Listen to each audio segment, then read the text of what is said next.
ఉద్యోగ అవకాశాలు రాకపోవడంతో ఉన్నత చదువులు చదివిన నిరుద్యోగులు తీవ్ర ఇబ్బందులు పడ్డారని డిప్యూటీ సీఎం బట్టి విక్రమార్క అన్నారు. గత 10 సంవత్సరాల పాటు గ్రూప్ 1 పరీక్షలు నిర్వహించలేదని మండిపడ్డారు.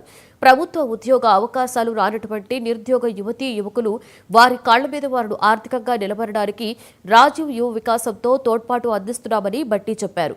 ఖమ్మం జిల్లా సింగరేణి ఆధ్వర్యంలో నిర్వహించిన మెగా జాబ్ మేళాలో పాల్గొన్న ఆయన ఈ వ్యాఖ్యలు చేశారు.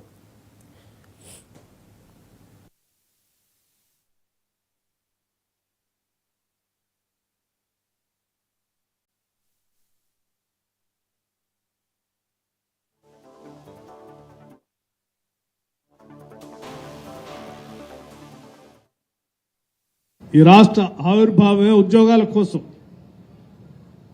10 సంవత్సరాలు రాష్ట్రం ఏర్పడినప్పటికి కూడా రాష్ట్ర ప్రభుత్వంలో ఉన్నటువంటి ఖాళీలకు సంబంధించిన 2 లక్షల పైబడి ఉన్న ఉద్యోగాలను నియమించుకోలేదు.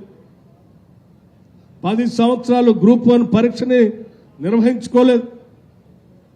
10 సంవత్సరాలు నిరుద్యోగ యువతీ యువకులు ఉద్యోగ అవకాశాలు రాక వారి వయసు దాటిపోయి పెళ్ళిడు వయసు కూడా దాటిపోయి అటు పెళ్లి చేసుకోలేక ఇటు ఉద్యోగం లేక తల్లిదండ్రులకి భారమై కొద్దిమంది పిచ్చోళ్ళై దీనికోసమైనా మేము పోరాటం చేసిందనేటువంటి ఆవేదనతో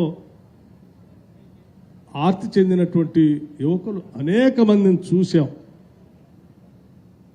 ఎట్టి పరిస్థితుల్లో ఇందిరమ్మ రాజ్యం వచ్చిన తర్వాత ఈ రాష్ట్రంలో ఉన్నటువంటి ప్రతి నిరుద్యోగ యువతీ యువకుడికి ఉద్యోగ అవకాశాలు కాకపోతే కనీసం స్వయం ఉపాధి అవకాశాల ద్వారా ఉద్యోగ అవకాశాలు ఇప్పించాలి.